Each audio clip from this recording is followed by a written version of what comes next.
ಖಾಸಗಿ ವಲಯದಲ್ಲಿ ಕನ್ನಡಿಗರಿಗೆ ಉದ್ಯೋಗದಲ್ಲಿ ಮೀಸಲಾತಿ ಕಡ್ಡಾಯಗೊಳಿಸುವಂತ ಮಹತ್ವದ ನಿರ್ಧಾರಕ್ಕೆ ಸರ್ಕಾರ ಬಂದಿದೆ. ಈ ಬಗ್ಗೆ ಈಗ ಆಲ್ರೆಡಿ ಸಚಿವ ಸಂಪುಟ ಅನುಮೋದನೆ ಕೂಡ ಸಿಕ್ಕಿದೆ ಅಂತ ಅಧಿಕೃತವಾಗಿ ಸಿಎಂ ಸೇರಿದಂಗೆ ಹಲವು ಸಚಿವರು ಖಚಿತಪಡಿಸಿದ್ದಾರೆ. ಸರ್ಕಾರದ ಈ ನಿರ್ಧಾರ ಸಹಜವಾಗಿ ಕೆಲ ಉದ್ಯಮಿಗಳನ್ನ ಅಂದ್ರೆ ಏನು ಪೂರ್ವ ತಯಾರಿ ಮಾಡ್ಕೊಳ್ಳೋದಿತಿ ಹಿಂಗೆ ನೀವು ರಿಸರ್ವೇಶನ್ ಕೊಡ್ತೀವಿ ಅಂತ ಹೋದ್ರೆ ಇದು ಹೇಗೆ ಸಾಧ್ಯ ಅನ್ನುವಂತ ಪ್ರಶ್ನೆ ಮಾಡಿ ರೊಚ್ಚಿಗೆ ಹೇಳುವಂತೆ ಮಾಡಿದೆ.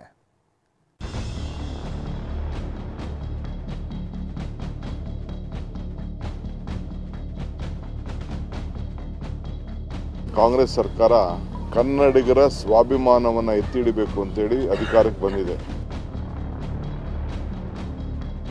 ನಾವೊಂದು 5,000 ಕೋಟಿ ಸ್ಕಿಲ್ ಡೆವಲಪ್ಮೆಂಟ್ ಪ್ರೋಗ್ರಾಮ್ ಮಾಡ್ತೀವಿ ಕನ್ನಡಿಗರಿಗೆ ಅನೌನ್ಸ್ ಮಾಡಲಿ.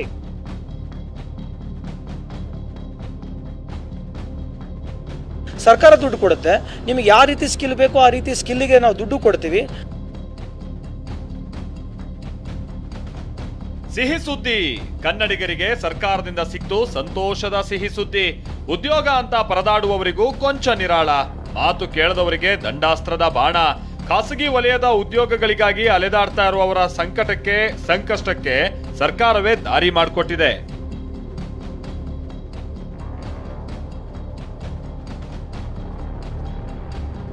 ಖಾಸಗಿ ವಲಯದಲ್ಲಿ ಕನ್ನಡಿಗರಿಗೆ ಉದ್ಯೋಗಗಳು ಕಡ್ಡಾಯ. ಕನ್ನಡಿಗರಿಗೆ ರಾಜ್ಯ ಸರ್ಕಾರದಿಂದ ಸಿಕ್ತು ಸಿಹಿ ಸುದ್ದಿ. ದಶಕಗಳ ಬೇಡಿಕೆ ಕೊನೆಗೂ ಈಡೇರಿದೆ. ಕನ್ನಡ ಸಂಘಟನೆಗಳ ದಿಟ್ಟ ಹೋರಾಟಕ್ಕೆ ಕೊನೆಗೂ ಗೆಲುವು ಸಿಕ್ಕಿದೆ.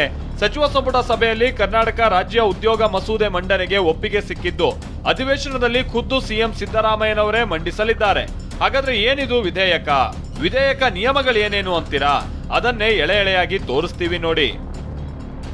ಖಾಸಗಿ ಸಂಸ್ಥೆಗಳು ಆಡಳಿತಾತ್ಮಕ ಹುದ್ದೆಗಳಾದ ಸೂಪರ್ವೈಸರ್, ವ್ಯವಸ್ಥಾಪಕ, ಟೆಕ್ನಿಕಲ್, ಆಡಳಿತಾತ್ಮಕ ಹುದ್ದೆ, ಉನ್ನತ ಹುದ್ದೆಗಳಲ್ಲಿ 50% ಉದ್ಯೋಗ ಕನ್ನಡಿಗರಿಗೆ ಕಡ್ಡಾಯವಾಗಿ ಮೀಸಲಿಡಬೇಕು.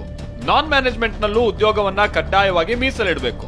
ಅಂದ್ರೆ ಕ್ಲರ್ಕ್, ಕೌಶಲ ರಹಿತ, ಅರೆ ಕೌಶಲ, ಗುತ್ತಿಗೆ ನೌಕರ, ಐಟಿ ಹುದ್ದೆಗಳಲ್ಲಿ 75% ಮೀಸಲಿಡಬೇಕು. ಸಿ ಹಾಗೆ ಡಿ ದರ್ಜೆ ನೌಕರರಿಗೆ 100% ಅಂದ್ರೆ ಎಲ್ಲ ಕೆಲಸಗಳನ್ನು ಕನ್ನಡಿಗರಿಗೆ ಕೊಡಬೇಕು ಅಂತ ವಿಧೇಯಕದಲ್ಲಿದೆ.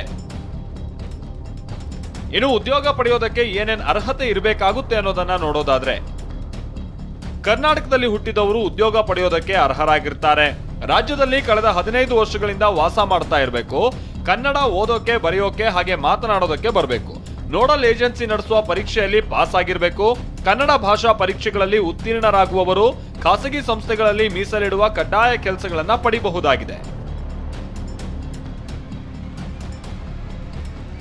ಈ ಬಗ್ಗೆ ಟ್ವೀಟ್ ಮಾಡಿರುವ ಸಿಎಂ ಸಿದ್ದರಾಮಯ್ಯ, ರಾಜ್ಯದ ಖಾಸಗಿ ಕೈಗಾರಿಕೆಗಳು ಹಾಗೆ ಇತರ ಸಂಸ್ಥೆಗಳಲ್ಲಿ ಕನ್ನಡಿಗರಿಗೆ ಆಡಳಿತಾತ್ಮಕ ಹುದ್ದೆಗಳಿಗೆ 50% ಹಾಗೆ ಆಡಳಿತಾತ್ಮಕವಲ್ಲದ ಹುದ್ದೆಗಳಿಗೆ 75% ಮೀಸಲಾತಿ ನಿಗದಿಪಡಿಸುವ ವಿಧೇಯಕಕ್ಕೆ ಒಪ್ಪಿಗೆ ನೀಡಲಾಗಿದೆ ಅಂತ ಮಾಹಿತಿ ಹಂಚಿಕೊಂಡಿದ್ದಾರೆ.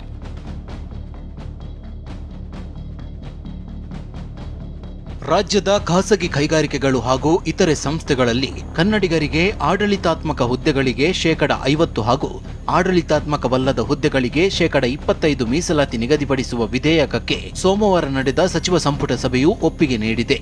ಕನ್ನಡಿಗರು ಕನ್ನಡದ ನೆಲದಲ್ಲಿ ಉದ್ಯೋಗ ವಂಚಿತರಾಗುವುದನ್ನು ತಪ್ಪಿಸಿ ತಾಯ್ನಾಡಿನಲ್ಲಿ ನೆಮ್ಮದಿಯ ಬದುಕು ಕಟ್ಟಿಕೊಳ್ಳಲು ಅವಕಾಶ ಕಲ್ಪಿಸಬೇಕು ಎಂಬುದು ನಮ್ಮ ಸರ್ಕಾರದ ಆಶಯ. ನಮ್ಮದು ಕನ್ನಡ ಪರವಾದ ಸರ್ಕಾರ. ಕನ್ನಡಿಗರ ಹಿತ ಕಾಯುವುದು ನಮ್ಮ ಆದ್ಯತೆಯಾಗಿದೆ. ಈ ಬಗ್ಗೆ ಮಾತನಾಡಿದ ಡಿಸಿಎಂ ಡಿಕೆ ಶಿವಕುಮಾರ್, ಕನ್ನಡಿಗರ ಏಳಿಗೆಗೆ ಸರ್ಕಾರ ಬದ್ಧವಾಗಿದೆ. ಟೆಕ್ನಿಕಲ್ ವಿಷಯವಾಗಿ ನಾವು ಅರ್ಥ ಮಾಡ್ಕೊಳ್ತೀವಿ ಅಂದ್ರು. ಎಂಬಿ ಪಾಟೀಲ್ ಮಾತನಾಡಿ, ಕನ್ನಡಿಗರಿಗೆ ಉದ್ಯೋಗ ಸಿಗಬೇಕು ಅನ್ನೋದು ನಮ್ಮ ಆಶಯ ಅಂತ ಹೇಳಿದ್ದಾರೆ. ಕರ್ನಾಟಕ ರಾಜ್ಯದಲ್ಲಿ ಕಾಂಗ್ರೆಸ್ ಸರ್ಕಾರ ಕನ್ನಡಿಗರ ಸ್ವಾಭಿಮಾನವನ್ನು ಎತ್ತಿಡಬೇಕು ಅಂತೇಳಿ ಅಧಿಕಾರಕ್ಕೆ ಬಂದಿದೆ. ಆ ದೃಷ್ಟಿಯಿಂದ ಇವತ್ತು ನಮ್ಮ ಕನ್ನಡಿಗರಿಗೆ ಮಿನಿಮಮ್ ಇಷ್ಟು % ತಗೊಳ್ಬೇಕು ಅಂತೇಳಿ ಮೊನ್ನೆ ತೀರ್ಮಾನವನ್ನು ನಮ್ಮ ಸರ್ಕಾರ ಮಾಡಿದೆ. ಟೆಕ್ನಿಕಲ್ ಇರೋ ಕಡೆ ನಾವು ವಿಲ್ ನಾಟ್ ಇಂಟರ್ಫಿಯರ್. ನಾವು ಅಂಡರ್ಸ್ಟ್ಯಾಂಡ್ ಮಾಡ್ಕೊಳಕ್ಕಾಗ್ತದೆ. ಟೆಕ್ನಿಷಿಯನ್ಸ್ ಎಲ್ಲೆಲ್ಲಿ ಇರ್ತಾರೆ ಅವರು ನಮ್ಮ ಕರ್ನಾಟಕ ರಾಜ್ಯದಿಂದನೇ ಎಲ್ಲ ಬೆಳೆದಿರೋರು. ಟೆಕ್ನಿಷಿಯನ್ಸ್ ಎಲ್ಲೆಲ್ಲಿ ಇರ್ತದೆ ಆ ಟೆಕ್ನಿಕಲ್ ಇದಕ್ಕೆಲ್ಲ ಬೇಕಾದ್ರೆ ಸ್ಪೆಷಲ್ ಎಕ್ಸಂಪ್ಷನ್ ಕೊಡ್ತೀವಿ. ಹಂಗೆಂತ ಏನು ನಾವು ಕೊಡಲ್ಲ ಅಂತಲ್ಲ, ಬಟ್ ಗೌರ್ಮೆಂಟ್ ಗಮನಕ್ಕೆ ತರಬೇಕು. ನೋಡಿ, ನಾ ಹೇಳ್ತೀವಲ್ಲ, ಮುಖ್ಯಮಂತ್ರಿಗಳು ಚರ್ಚೆ ಮಾಡ್ತೀವಿ, ನಾವು ಮುಕ್ತವಾಗಿದ್ದೀವಿ. ಇಷ್ಟು ಮಾತ್ರ ಬಹಳ ಸ್ಪಷ್ಟವಾಗಿ ಹೇಳ್ತೀನಿ, ಕೆಟಗರಿಕಲ್ ಹೇಳ್ತೀನಿ. ಕನ್ನಡಿಗರ ರಕ್ಷಣೆನೂ ಕೂಡ ಯುವಕರ ರಕ್ಷಣೆ ಮಾಡ್ತೀವಿ. ಅವರಿಗೆ ಉದ್ಯೋಗ ಸಿಗಬೇಕು. ಅದಕ್ಕೆ ನಾನಾ ಥರಗಳಿದ್ದಾವೆ. ಒಂದು ಸಿ ಗ್ರೂಪ್ನ, ಡಿ ಗ್ರೂಪ್ನಲ್ಲಿ ಒಂಥರ ಇದೆ, ಸ್ಕಿಲ್ನಲ್ಲಿ ಒಂಥರ ಇದೆ, ಅದೆಲ್ಲನೂ ಮಾಡ್ತೀವಿ.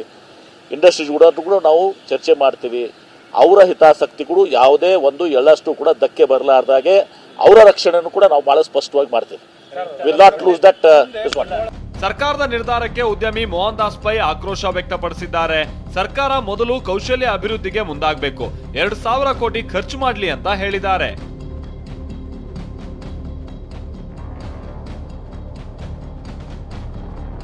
ಸರ್ಕಾರ ಹೇಳ್ಬೇಕು, ನಾವೊಂದು 5,000 ಕೋಟಿ ಸ್ಕಿಲ್ ಡೆವಲಪ್ಮೆಂಟ್ ಪ್ರೋಗ್ರಾಮ್ ಮಾಡ್ತೀವಿ ಕನ್ನಡಿಗರಿಗೆ ಅನೌನ್ಸ್ ಮಾಡ್ಲಿ. ಯಾಕೆ ಮಾಡಲ್ಲ? ನಾವೊಂದು 2,000 ಕೋಟಿ ಸ್ಕಾಲರ್ಶಿಪ್ ಕೊಡ್ತೀವಿ ಕನ್ನಡಿಗರಿಗೆ ಶಿಕ್ಷಣ ಮಾಡಕ್ಕೆ ಅನೌನ್ಸ್ ಮಾಡ್ಲಿ, ಖರ್ಚು ಮಾಡ್ಬೇಕು. ಕರ್ನಾಟಕಕ್ಕೆ 2.5 ಲಕ್ಷ ಕೋಟಿ ಟ್ಯಾಕ್ಸ್ ಸಿಕ್ಕತ್ತೆ. ಎಲ್ಲೋಗುತ್ತೆ ಟ್ಯಾಕ್ಸ್? ಯಾಕೆ ಜನರ ಮೇಲೆ ಖರ್ಚು ಮಾಡಲ್ಲ? 80% ಜನ BPL ಕಾರ್ಡ್ಸ್ ಕರ್ನಾಟಕದಲ್ಲಿ. 80% ಜನರು ಬಡವರ ಕರ್ನಾಟಕದಲ್ಲಿ 80%. ಕಿರಣ್ ಮಜುಮ್ದಾರ್ ಶಾ ಟ್ವೀಟ್ ಮಾಡಿ ನಮಗೆ ನುರಿತ ಪ್ರತಿಭೆಗಳು ಬೇಕು ಅನ್ನೋ ಮೂಲಕ ಮಸೂದೆಗೆ ವಿರೋಧ ವ್ಯಕ್ತಪಡಿಸಿದ್ದಾರೆ. ಕಿರಣ್ ಮಜುಮ್ದಾರ್ ಶಾ ಟ್ವೀಟ್ ಹಾಗೆ ಮೋಹನ್ ದಾಸ್ ಪೈ ಮಾತಿಗೆ ತಿರುಗೇಟು ಕೊಟ್ಟ ಸಚಿವ ಸಂತೋಷ್ ಲಾಡ್, ಎಲ್ಲ ಇಂಡಸ್ಟ್ರಿಯವರು ಬನ್ನಿ, ಯುವಕರಿಗೆ ಯಾವ ರೀತಿ ಟ್ರೈನಿಂಗ್ ಬೇಕೋ ಅದನ್ನ ಕೊಡಿ, ಸರ್ಕಾರವೇ ಹಣ ಕೊಡುತ್ತೆ ಅಂತ ಹೇಳಿದ್ದಾರೆ. ನಾನು ಒಂದು ಸೆಕ್ಷನ್ ಆಫ್ ನಮ್ಮ ಕರ್ನಾಟಕದ ಏನು ಯೂತ್ ಇದೆ, ಫೋರ್ಸ್ ಇದೆ, ಅದ್ರ ಬಗ್ಗೆನೂ ನಾನು ಪ್ರಶ್ನೆ ಮಾಡ್ತಾ ಇದ್ದೀನಿ. ನೀವು ನಮ್ಮವರಿಗೆ ಒಂದು ಅವಕಾಶ ಕೊಡಿ ಅಂತಕ್ಕಂಥದ್ದು. ಇದರಿಂದ ಅವಕಾಶ ಕೊಟ್ಟು ನಿಮಗೆ ನುಕ್ಸಾನ ಆಗುತ್ತಾ? ಆಯಿತು, ನೀವು ಮೆರಿಟ್ ಇಲ್ಲ ಅಂತ ಹೇಳ್ತೀರಿ. ಆಸ್ ಇಂಡಸ್ಟ್ರಿ ನೀವು ಬರ್ರಿ, ಟ್ರೈನಿಂಗ್ ಮಾಡೋಣ, ನೀವು ಬಂದು ಅವಕಾಶ ಕೊಡಿ. ನೀವೆಲ್ಲ ಇಂಡಸ್ಟ್ರಿಯವರು, ಯಾರು ಪೈ ಅವರು, ಕಿರಣ್ ಮಜುಮ್ದಾರ್ ಅವರು, ನೀವೆಲ್ಲ ಇಂಡಸ್ಟ್ರಿ ಒಟ್ಟಿಗೆ ಬನ್ನಿ, ಇನ್ಕ್ಯುಬೇಷನ್ ಸೆಂಟರ್ ಹಾಕಿರಿ, ಸರ್ಕಾರ ದುಡ್ಡು ಕೊಡುತ್ತೆ. ನಿಮಗೆ ಯಾವ ರೀತಿ ಸ್ಕಿಲ್ ಬೇಕೋ ಆ ರೀತಿ ಸ್ಕಿಲ್ಲಿಗೆ ನಾವು ದುಡ್ಡು ಕೊಡ್ತೀವಿ. ನಮ್ಮ ಯಂಗರ್ ಜನರೇಷನ್ ಕೂಡ ಇದೆ, ಆ ಜನರೇಷನ್ ಜೊತೆ ನೀವು ಸ್ಕಿಲ್ ಮಾಡ್ಕೊಳ್ಳಿ, ಮುಂದೆ ಅವರಿಗೆ ಕೆಲಸ ಕೊಡಿ. ಒಟ್ಟಲ್ಲಿ ದಶಕಗಳ ಕನ್ನಡಿಗರ ಕನಸನ್ನ ಸಿದ್ದರಾಮಯ್ಯ ಸರ್ಕಾರ ಈಡೇರಿಸ್ತಾ ಇದೆ. ಈ ನಿರ್ಧಾರಕ್ಕೆ ಉದ್ಯಮಿಗಳು ಆಕ್ರೋಶ ವ್ಯಕ್ತಪಡಿಸಿದ್ರು. ಕ್ರಮದ ಎಚ್ಚರಿಕೆ ನೀಡಿ ಕನ್ನಡಿಗರ ಪರವಾಗಿ ಕಹಳೆ ಮೊಳಗಿಸಿದ್ದು ನಿಜಕ್ಕೂ ಶ್ಲಾಘನೀಯ. Bureau report, TV9.